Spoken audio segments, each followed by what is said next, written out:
வணக்கம். நம்ம ஒரு 2 மாசத்துக்கு முன்னாடி பதிவு சட்டம் ரெஜிஸ்ட்ரேஷன் ஆக்ட் அதில் வந்துட்டு தமிழ்நாடு அரசு ஒரு சட்ட திருத்தத்தை கொண்டு வந்திருந்தது. அது என்ன, தமிழ்நாடு ஆக்ட் 41/2022. அந்த சட்ட திருத்தம் 16/8/2022 இருந்து அமலுக்கு வந்தது. அது என்னன்னா 77A அண்டு 77B, அதாவது 77A என்னன்னா போலி மற்றும் மோசடி ஆவணங்கள் அதை வந்து ரத்து செய்யும் அதிகாரம் மாவட்ட பதிவாளருக்கு கொடுக்கப்பட்டிருந்தது, டிஸ்ட்ரிக்ட் ரெஜிஸ்ட்ராருக்கு. இதில் யாராவது பாதிக்கப்பட்டால், யாருக்கு எதிராக வந்து ஒரு டிஆர் மாவட்ட பதிவாளர் ஆர்டர் போடுறாரோ, எந்த ஆவணத்தை ரத்து செய்யறாரோ அந்த பாதிக்கப்பட்டவங்க மேல்முறையீடு செஞ்சுக்கலாம். அது வந்து ஐஜி ரெஜிஸ்ட்ரேஷன், பதிவுத்துறை தலைவர், இன்ஸ்பெக்டர் ஜெனரல், அவருக்கு வந்து அப்பீல் போட்டுக்கலாம். அது வந்து 77B. இதுல வந்துட்டு இந்த சட்டத்தை தப்புன்னு வந்து யாரும் வழக்கு போடல.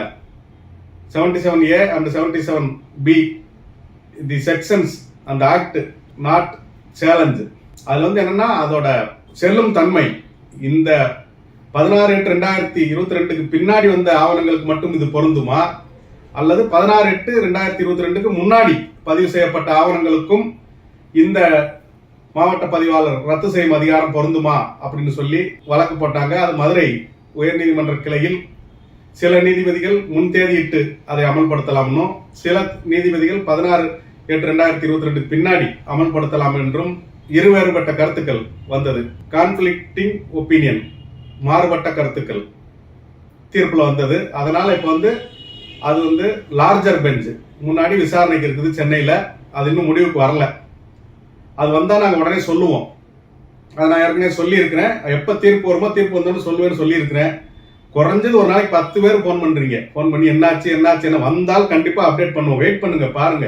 ஒரு நாளைக்கு 10 பேர் போன் பண்ணா எப்படி பதில் சொல்றது? இன்னொன்னு என்னன்னா, நான் ஒவ்வொரு வீடியோலையும் உங்களுக்கு சொல்றேன், 10 to 5 கோர்ட் ஹவர்ஸ் நாங்க நீதிமன்றத்தில் இருப்போம். நீங்க வந்து 10 மணிக்கு முன்னாடி காலையில கூப்பிடுங்க, இல்ல சாயந்தரம் 6 மணிக்கு பின்னாடி கூப்பிடுங்கன்னு சொல்றோம். எதையும் பாக்குறது இல்ல. உங்களுக்கு பொழுது போலனா போன் பண்ணிடணும். போன் எடுத்து உடனே பேசுறீங்க. தயவு செய்து இதெல்லாம் தவிர்த்துருங்க. இப்ப இந்த சிச்சுவேஷன் என்னன்னா, அந்த முன்தேதிட்டு அமல்படுத்துறதா பின்தேதிட்டு அமல்படுத்துறதா அப்படின்ற பிரச்சனைக்காக அது நிலுவையில் இருக்குது. மற்றபடி சட்டம் செல்லாதுன்னு சொல்லல. அது மாதிரி யாரும் வழக்கும் போடல.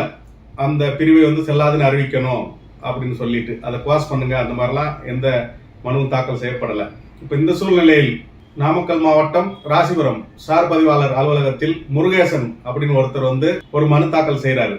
அவர் என்ன செய்யறாருன்னா, டாக்குமெண்ட் நம்பர் 79/16/2022 அப்படின்னு ஒரு ஆவணம் நாமக்கல் சார் பதிவாளர் அலுவலகத்துல 6/12/2022 அன்று பதிவு செய்யப்பட்டிருக்குது.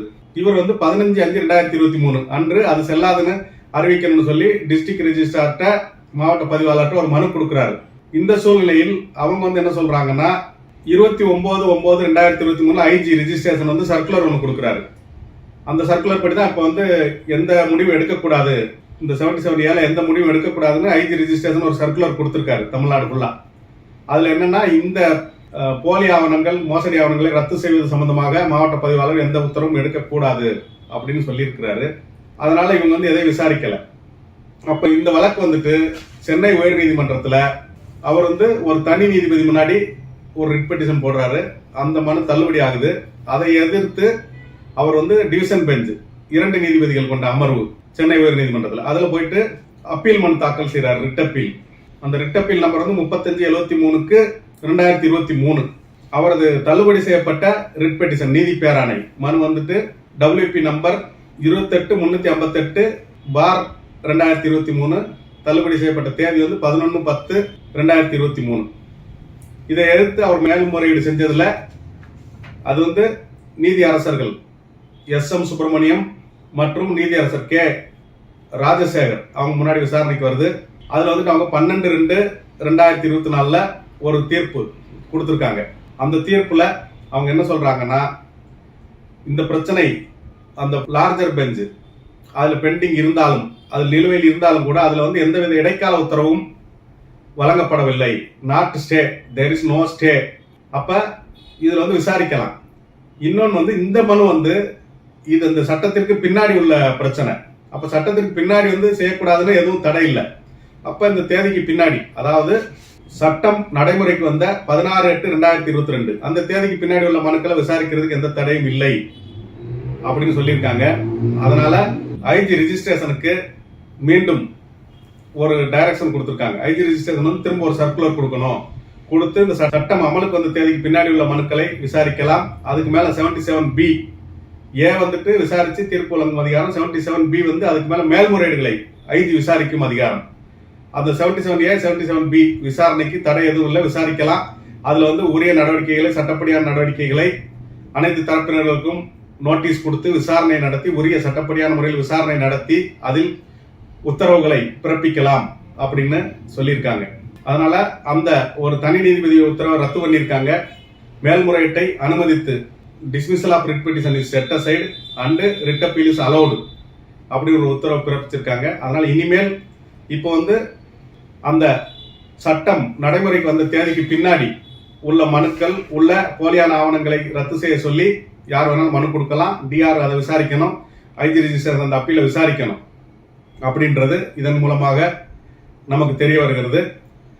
அந்த லார்ஜர் பெஞ்ச் அது வந்து இன்னும் நிலுவையில் இருக்குது. அந்த தீர்ப்பு வந்த உடனே கண்டிப்பாக உங்களுக்கு வந்து சொல்லுவோம்.